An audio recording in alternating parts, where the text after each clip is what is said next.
warahmatullahi wabarakatuh. Apa kabar anak-anak semuanya? Semoga selalu dalam keadaan sehat walafiat. Bertemu lagi dengan saya Usna Wijirahayu dalam mata pelajaran Budaya Melayu Riau di kelas 11 SMA Negeri 5 Bagan Sinembah. Di video kali ini kita akan membahas lanjutan mengenai jenis-jenis seni pertunjukan Melayu dan fungsi seni pertunjukan Melayu. Pada video sebelumnya kita sudah membahas mengenai seni drama dan seni tari. Di video kali ini kita akan membahas mengenai seni musik, cerita, dan fungsi dari seni pertunjukan Melayu. Berikut ini penjelasannya. Jenis seni pertunjukan Melayu dalam bidang seni musik. Dalam bidang seni musik, yang pertama yaitu kompang. Musik kompang sering digunakan sebagai pengiring nyanyian terutama dalam arak-arakan. Misalnya mengantar tamu ke tempat sebuah upacara atau mengantar pengantin pria ke rumah mempelai wanita. Saat ini, kompang banyak dipertunjukkan pada kegiatan-kegiatan seremonial adat, pendidikan, politik, dan pemerintahan. Pemain kompang semuanya adalah laki-laki yang berjumlah sekitar 10 hingga 20 orang pemain. Pada saat pertunjukan, para pemain akan mengiringi arak-arakan tamu atau pengantin hingga ke tempat yang dituju. Setelah tiba di tempat yang dimaksud, pemain kompang pun berhenti menabuh dan pertunjukan pun berakhir. Pertunjukan seni musik yang kedua yaitu zikir gebano. Zikir gebano disebut juga dengan zikir berdah, burdah, dikir rebana, atau badiki gubano, yang merupakan pertunjukan berupa puji-pujian atas kebesaran Allah Subhanahu wa Ta'ala dan kemuliaan Nabi Muhammad Sallallahu Alaihi Wasallam yang diiringi dengan gendang bebano atau gebano. Lantunan pujian menggunakan bahasa Arab dengan panduan teks khusus yang mempunyai 14 keturunan dalam bentuk nazam. Pertunjukan dibagi dalam beberapa pasal atau sesi, dan setiap menyelesaikan satu pasal diselingi dengan jeda. Pedikir biasanya tegak atau duduk bersila membentuk sebuah lingkaran mengelilingi teks. Teks dilantunkan secara bergilir mengikuti putaran ke kiri atau ke kanan. Pada peringkat pertama berdikir, gendang yang ditepuk diletakkan di atas lantai di hadapan pedikir. Dan pada peringkat kedua diletakkan di atas pangkuan. Seni musik yang ketiga yaitu kayat pantun. Kayat pantun merupakan pertunjukan berupa nyanyian berbentuk pantun yang diiringi dengan musik piyul atau sejenis biola dan gendang. Dimainkan oleh 3 hingga 5 orang pemain yang terdiri dari tukang piyul, tukang gendang, dan seorang penyanyi. Penyanyi kayat pada umumnya perempuan, tetapi terdapat juga penyanyi laki-laki. Pantun kayat didendangkan secara bergantian dengan teknik berbalas pantun.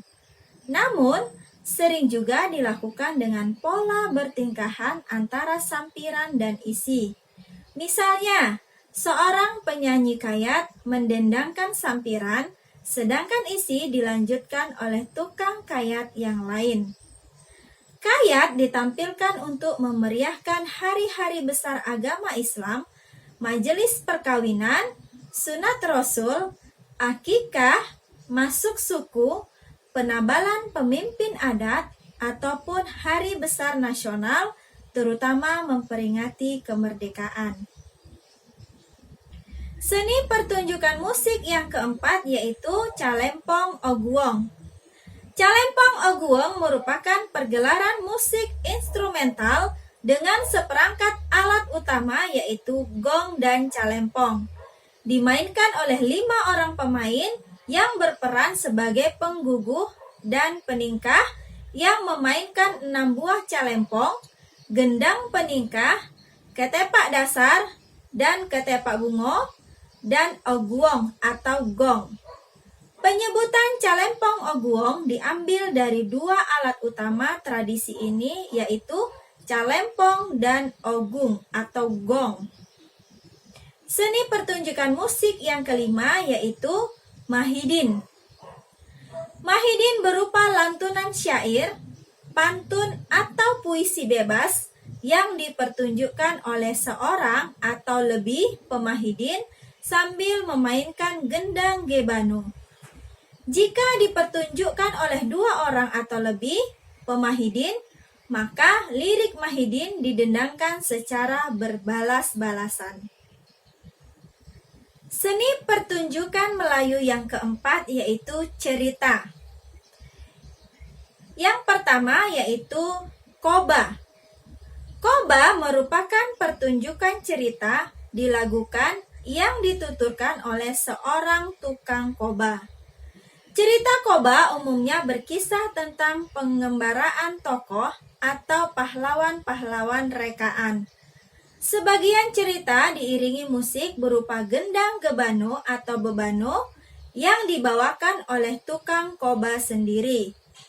Alat musik berfungsi sebagai pengatur ritme lagu dan setiap tukang koba memiliki irama lagu khas masing-masing. Pertunjukan koba diselenggarakan pada perayaan-perayaan sosial seperti pernikahan, turun mandi, dan sunat rasul. Seni pertunjukan cerita yang kedua yaitu nyanyi panjang. Nyanyi panjang adalah sastra lisan yang disajikan dengan dilagukan atau dinyanyikan. Istilah nyanyi panjang mengandung 2 kata, yaitu nyanyi yang bermakna bentuk persembahan dan panjang yang bermakna waktu yang diperlukan dalam penyampaian. Menamatkan sebuah cerita dalam nyanyi panjang biasanya membutuhkan waktu lebih dari 1 malam. Penyaji sastra lisan ini disebut sebagai tukang cerita nyanyi panjang atau tukang nyanyi. Seni pertunjukan Melayu yang berbentuk cerita berikutnya yaitu syair. Pembacaan syair atau bersyair umumnya dilaksanakan pada majelis perkawinan dan sunat rasul.